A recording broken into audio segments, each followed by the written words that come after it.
बारे में जाने थे, वो बायोलॉजी था, लेकिन ये क्या है, एक फिजिक्स है। एक फिजिक्स है तो कौन सा क्लास का फिजिक्स है, ये 12th क्लास का फिजिक्स है। तो फिजिक्स में आज क्या चीज़ के बारे में पढ़ने जा रहे हैं, तो किरचॉफ का नियम, किरचॉफ का नियम जो कि पूरे बिहार बोर्ड एग्जाम में 12th में यानी कि साइंस के बाद किया जाए 10 नंबर का पूछा जाता है। तो किरचॉफ के नियम पढ़ने से पहले सबसे पहले क्या उसके बेसिक के बारे में जाना, तभी तो ना हम समझ पाएंगे आगे जी, ऐसे समझ पाएंगे नहीं ना। तो आज उसके बेसिक के बारे में जानेंगे तब है तो किरचॉफ का नियम को आराम से अपन धुआंधार तरीका से उड़ा देंगे। इसीलिए सबसे पहले बेसिक के बारे में जानते हैं। सबसे पहले बेसिक क्या है भाई, फिजिक्स क्लास 12 वो भी साइंस स्ट्रीम के बच्चे जो है उनके लिए वीडियो तैयार किया जा रहा है, ठीक है। तो विद्युत वाहक बल, इसमें क्या होता है, किरचॉफ का नियम पढ़ने से पहले विद्युत वाहक बल का जो कॉन्सेप्ट होता है वो चीज सीखना चाहिए। तो विद्युत वाहक बल आने की E बराबर W/Q, W/Q। तो W से क्या चीज से कार्य बटा क्या होगा, आवेश होगा। जब सेल आवेशित हो रहा है तब की बात किया जाए, कब की, जब कोई सेल क्या होता है, आवेशित होता है, तो उस पर बात कर रहे हैं। जब कोई सेल क्या होता है, आवेशित हो रहा है तब क्या होगा, विभवांतर इक्वल टू विद्युत वाहक बल माइनस IR। यहाँ पे क्या होगा, यहाँ पे विद्युत वाहक बल से क्या होगा, बड़ा होगा विभवांतर। विद्युत वाहक बल से क्या होगा, बड़ा होगा विभवांतर। यहाँ पे देखिए तो आवेश होगा, यहाँ पे क्या होगा, प्लस होगा, आने की चार्ज इस पे क्या होगा, तो प्लस होगा। तो अब देखेंगे सेकंड पॉइंट पे बात करेंगे। ये बेसिक चीज है, अगर आप इसको समझ जाते हैं तो आपको किरचॉफ के नियम पूरी अच्छी तरह से समझ में आ जाएगा। तो अब देखेंगे, जब सेल ऋण आवेशित हो रहा है तब की बात किया जाए, तब की बात किया जाए जब सेल ऋण आवेशित किया जाए हो रहा है। तो विभवांतर क्या होता है, विभवांतर इक्वल टू विद्युत वाहक बल माइनस IR। आने की यहाँ पे क्या है, यहाँ पे देखिए, यहाँ पे क्या है, विद्युत वाहक बल क्या होता है, तो विभवांतर से बड़ा हो जा रहा है। विभवांतर यहाँ पे क्या हो रहा है, यहाँ पे विद्युत वाहक बल विभवांतर से छोटा हो जा रहा था, यहाँ पे क्या, विद्युत वाहक बल विभवांतर से क्या हो जा रहा है, तो बड़ा हो जा रहा है। तो यहाँ बड़ा हो जा रहा है, तो यहाँ पे क्या होगा, आवेश डिस्चार्ज हो जाएगा भैया, क्या हो जाएगा, डिस्चार्ज हो जाएगा, यानी कि ऋण आवेशित हो जाएगा।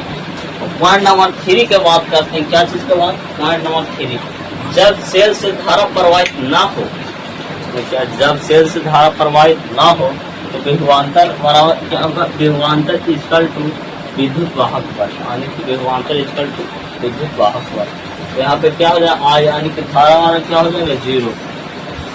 यहाँ पे कौन सा परिपथ हो रहा है, तो खुला परिपथ होगा, क्या होगा, खुला परिपथ होगा।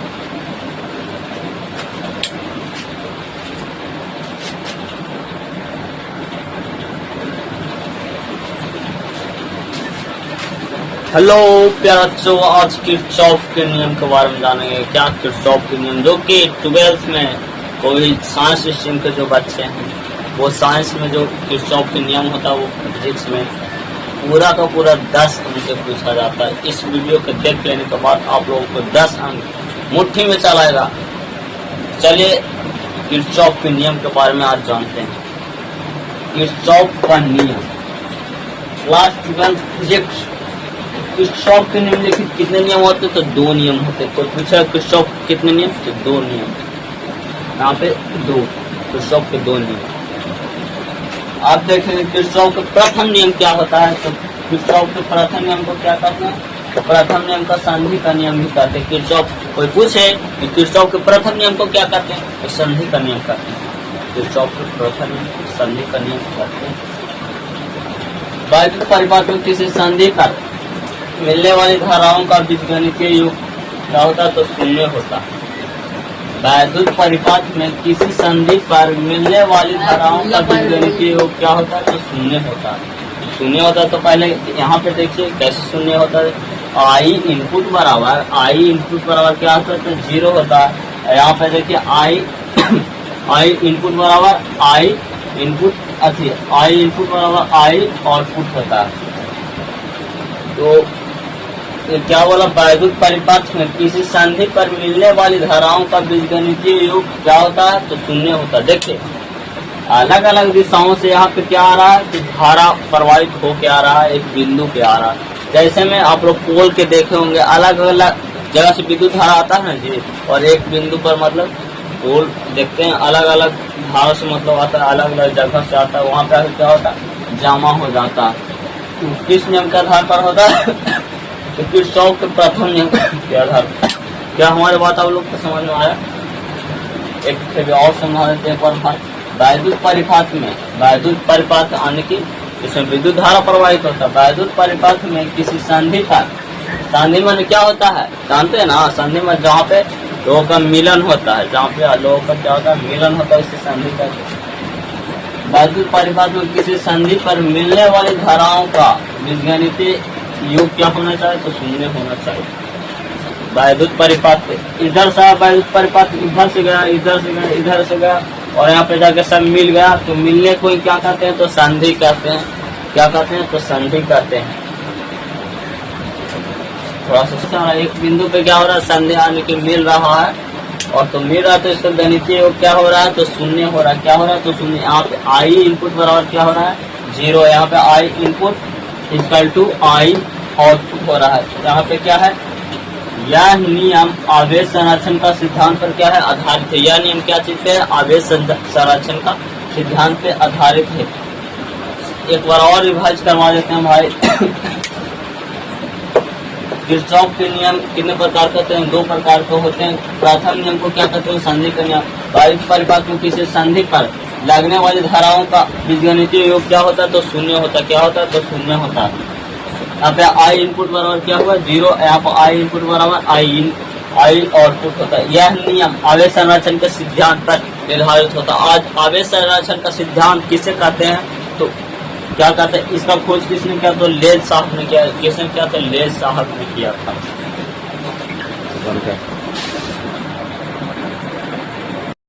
किरचॉफ का द्वितीय नियम के बारे में जानेंगे, जो कि 12th में 10 नंबर दे के जाता है। तो किरचॉफ के आज द्वितीय नियम के बारे में जानेंगे। किरचॉफ के द्वितीय नियम को देखते हैं, चलिए बिना समय गवाए हुए। द्वितीय नियम, इसे लूप का नियम भी कहते हैं। किरचॉफ के द्वितीय नियम को क्या कहते हैं, तो इसे लूप का नियम भी कहते हैं। तो देखते हैं किरचॉफ के नियम कहते हैं अगर किससे, किसी वैद्युत परिपथ में लगे सभी, किसी वैद्युत परिपथ में लगे सभी अवयवों के विभवांतर का बीजगणितीय वेग क्या होता है, तो शून्य होता है। क्या होता है, तो शून्य।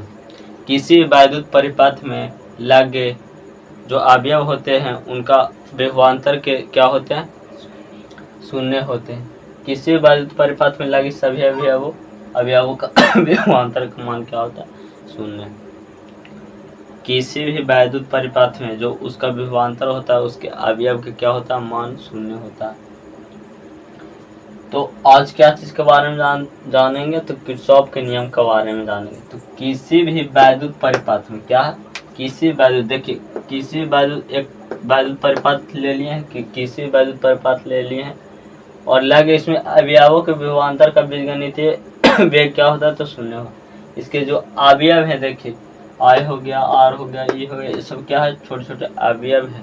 अवयव इसके क्या होता है, तो बीजगणितीय योग क्या होता है, तो वेग के शून्य होता है। इधर भी देखिए वेग का क्या है, तो शून्य है। इधर इधर इधर देखिए वैद्युत परिपथ है, देखिए क्या चीज के अति प्रतिरोध के क्या है, तो बराबर है। इसे क्या कहते हैं, विभव का नियम भी कहते हैं। क्या कहते हैं, इसे विभव का नियम भी कहते हैं। या ऊर्जा संरक्षण पर आधारित है। क्या चीज पे, ऊर्जा संरक्षण पे आधारित है। ये देखिए यहाँ से क्या चीज, लूप 1 का निर्माण कहाँ, यहाँ से की I1 लिए और I1 लिए पहले, फिर R1 लिए।